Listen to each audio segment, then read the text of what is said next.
Shalom. Shalom and welcome. This is Yasharal's Court. It is a series of messages, an end-time series of messages addressed to those who seek to do the will of the Almighty Father. A series of messages representing a case that is placed before you, my brothers and sisters. Yes, to judge, to examine, to render a decision. It is packed with instructions, guidance, and warnings that wait for you to pray and seek the Spirit of Yahushua to discern whether there is life in them or not. It is a series of messages reflective of set-apart justice, to heighten one's awareness that set-apart justice is indeed emerging among those who seek to do the will of the Almighty Father and Creator. Yahuwah is his name, and who has come to accept Yahushua as Messiah, as our Mashiach. It is a series of messages that reinforces and builds on the fact that there will be the structuring of a nation. It is to inform you that decisions are on trial. Whether we say decisions on trial or whether we provide words such as that we would give account for the things that we do in this body. Whichever form words you look to embrace or are able to receive regarding accountability, whether it be decisions on trial or being held accountable. Let me say this, my brothers.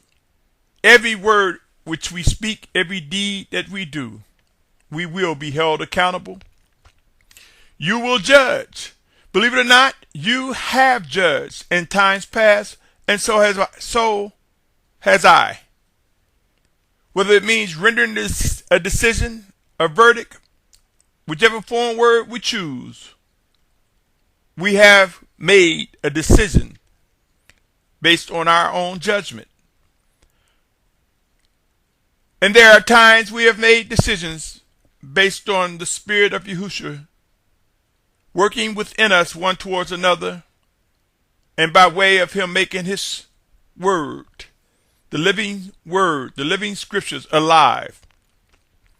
So let us not be fearful, my brothers and sisters. Let us not think it is wrong to judge.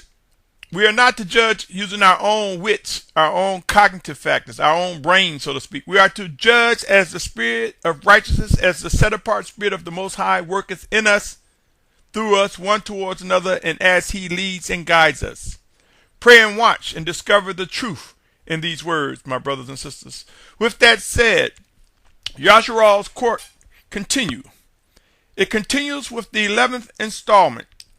This 11th installment is entitled Our Final Exodus. Our Final Exodus. If you are tuning in for the first time, my name is Symmanayah. Today, it's September 4th, 2014, and this is part 1 of the 11th segment to Yasharal's Court, which can also be considered the 11th priority, an important priority to be mindful of as we are refined, perfected, and prepared for that final exodus. I will continue to provide question and answer format.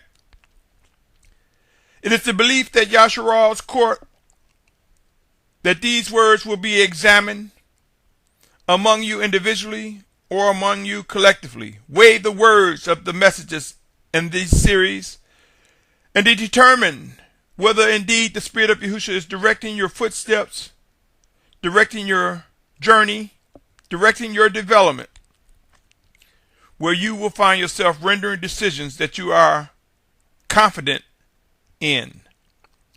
My brothers and sisters, there will be set-apart justice. It is recommended in order to fully benefit from the case or this series entitled Yasharal's Court that each person examine it in sequential order, beginning from the introduction. My recommendation is that if you are listening for the first time to consider going to the introduction and following it through in sequence. For it's as one building a home. Instead of jumping into the house through the doors or through the windows, ye be mindful that the house was built on a foundation, and whether the foundation is strong before entering in. So I suggest, my brothers and sisters, that you will discover that there is wisdom and patience in listening and discerning more than anything. Pray that the Spirit of Yahushua make alive all that is true, and that we're able to identify that life. With that said, here's the question. Will there truly be a final exodus? My brothers and sisters, believe it or not, there are those who claim to embrace a belief of an Almighty One and a Savior. And there are billions of individuals who believe at some point the set apart ones, or saints, or saved ones, will be gathered before a Messiah, or the Messiah Yahushua. Some may be still captured by the pagan term Jesus Christ. But believe it or not, if there is talk of a rapture, and or with the talk of being gathered from the four corners of the earth, either one, both define a final exodus. So I submit to you, if you can receive this or not, whether we're talking rapture or gathered to a safe place before the return of Yahushua Messiah, they both speak of a final exodus. There is some agreement there. Now, where the disconnect come is will that final exodus be snatched up in the clouds any day now? Or will that final exodus be a physical gathering of set apart ones to a safe place before the return of Yahushua Messiah? So there is some disconnect, but what is similar is that there is a gathering. I want to pose the question before responding with my position on this matter. Although I do believe with all my mind, body, and soul that there will be a gathering from the four corners of the earth before the return of Yahushua Messiah. But let me pose some questions, my brothers and sisters. Do you honestly think that the last round for man to get things right will end without visible deliverance for Yasharal from this great tribulation that will unfold? Now allow me to present the following. Isaiah 11:12, of which each of these I've read before in times past, but I will read them again. Isaiah 11:12 reads, "And he shall raise a banner for the nations and gather the outcasts of Yasharal and assemble the dispersed of Yehudah from the four corners of the earth." Isaiah 43:5-7 says, "Do not fear, for I am with you. I shall bring your seed from the east and gather you from the west. I shall say to the north, give them up, and to the south, do not keep them back. Bring my sons from afar and my daughters from the ends of the earth, all those who are called by my name, whom I have created, formed, even made for my esteem." Jeremiah 23:3-4 reads, "Therefore I shall gather the remnant of my flock out of all the lands where I have driven them, and shall bring them back to their fold, and they shall bear an increase." Fourth verse saying, "I shall raise up shepherds over them, and they shall feed them, and they shall fear no more, nor be discouraged, nor shall there be lacking, declares Yahuwah." I want to go back to Isaiah 43:7, which says, "All those who are called by my name." Many people stop there. They forget the part where it says, "Whom I've created, formed, even for my esteem." So he's created and formed some to fulfill that passage. See, if it's everybody, then where then lies the truth in that there will be some led away, some going astray or falling away, some dying before that happens. So it's not everybody, because some would have died physically before this time even come. So many people are grabbing this false sense of security and thinking that it's everybody. All the children of Yahuwah is going to be gathered from the four corners. No, it is those whom he has created and formed for his esteem, to fulfill what is written. So let us keep the scriptures whole and be mindful that not everyone will be gathered in this final Exodus, my brothers and sisters. Not everyone will be gathered from the four corners of the earth. I also want to read Ezekiel 11:16 and 17, which reads, "Therefore say, thus saith the Master Yahuwah, although I have sent them far off among the Gentiles, and although I have scattered them among the lands, yet I was for them a set apart place, for a little while in the lands to which they came. Therefore say, thus says Master Yahuwah, I shall gather you from the peoples, and I shall assemble you from the lands where you have been scattered, and I shall give you the land of Yasharal." My brothers, can we look at these specific scriptures that I've just read? Can we ponder on them? And now I ask you, could they be interpreted different ways? Indeed, they can. For instance, some will disregard them altogether in unbelief. Some will believe that these prophecies have been fulfilled already, period. Some will believe that these specific prophecies have been fulfilled, but we will witness something similar repeated in these last days before Yahushua's return, rather. Some believe that these specific prophecies have been fulfilled, and we will witness something similar repeated upon the return of Yahushua Messiah, that it won't happen until he returns. And there are those who take a position that the prophecies have not been fulfilled, and we are waiting to witness them come to fruition in reality. There are some that take a position that they will not be fulfilled until the return of Yahushua Messiah, period.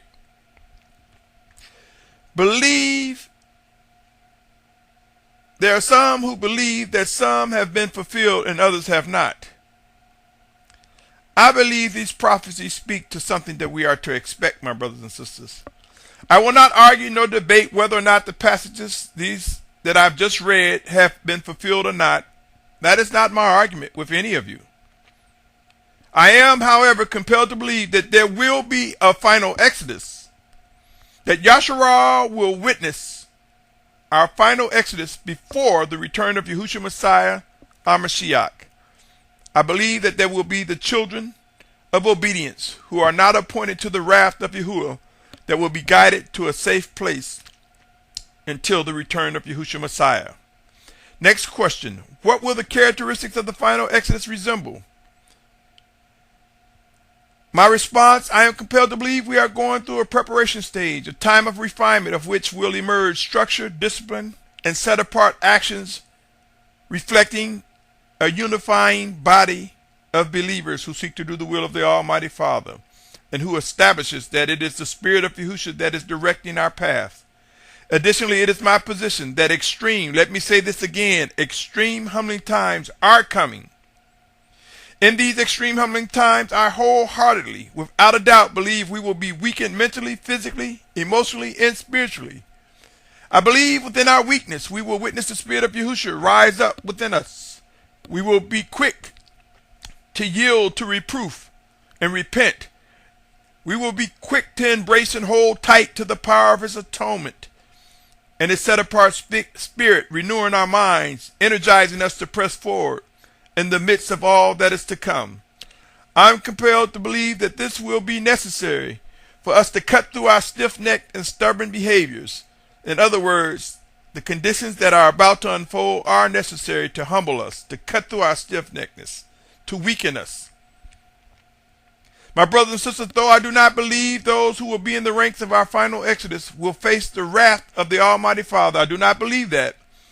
I believe we will witness it begin to unfold. In other words, I'm compelled to believe we will see it begin to emerge.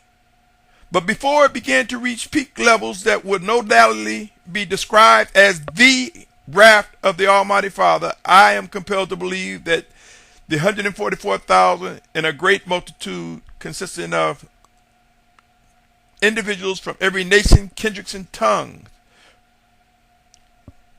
who seek to do the will of the Almighty Father, made one in Yahushua Messiah, brought together to a safe place. I have stated this numerous times. I'm compelled to believe, my brothers and sisters, we will witness forced migration, forced transition with intermittent movements, Our intermittent movement will have us moving from one point to the next, resting at times and then moving and journeying forward, resting some more until we reach the outer borders of our prospective countries. Then I believe that Yasharal will be gathered to specific destinations that will be designated within those outer borders of the countries that is closest towards the area where it all begins, the region we now know as the Middle East. Then I believe we will see groups and masses journey into the region we now know as the Middle East. I believe it will be somewhere in proximity to true Mount Sinai, somewhere in the region in close proximity to the true Mount Sinai, which is commonly known as Jabal al-Lawz as I speak. I believe the hidden cities, the hidden regions which man have made every attempt to hide will be made known to us and will be proven to be within the borders of the areas in which we will be designated to go for our final exodus. Many will be surprised to witness individuals coming from the Western Hemisphere, mainly the United States, in large numbers. Yes, large numbers. It'll be a remnant compared to the population, but it will be a number of mass, enough for the world to know that the scriptures are being fulfilled. Allow me to say this, though the numbers will be large, if we compare it to the population of the planet or even the population of the United States or the Western Hemisphere for that matter, it will only represent a remnant. My brothers and sisters, it is my position that our final exodus will prove to demand adjustments in our eating habits, our traveling behaviors, our teachings, our worship, our obedience, and much more. We will come to realize how much we have taken for granted the basic things in life, such as fresh air, fresh water, food, and a safe place to live. We have taken these things for granted, but in time we'll bring them back to us to be top of mind. It will prove to be a time of returning to an appreciation of the mercies and favor we receive in the form of life itself. It will be a time when our priorities will be restructured and we will come to embrace the need for recognizing and discerning living guidance from the Spirit of Yahushua. In other words, we will grow in dependence on listening and pursuing and yielding to the living, set-apart Spirit of the Most High Father Yahuwah through Yahushua Messiah. Pray and watch, my brothers and sisters. Our final exodus will come sooner than many realize. I will pause right here and invite you to stay tuned for part 2 as Yasharal's court continues with the segment, Our Final Exodus. Stay tuned for part 2. Shalom, shalom, shalom.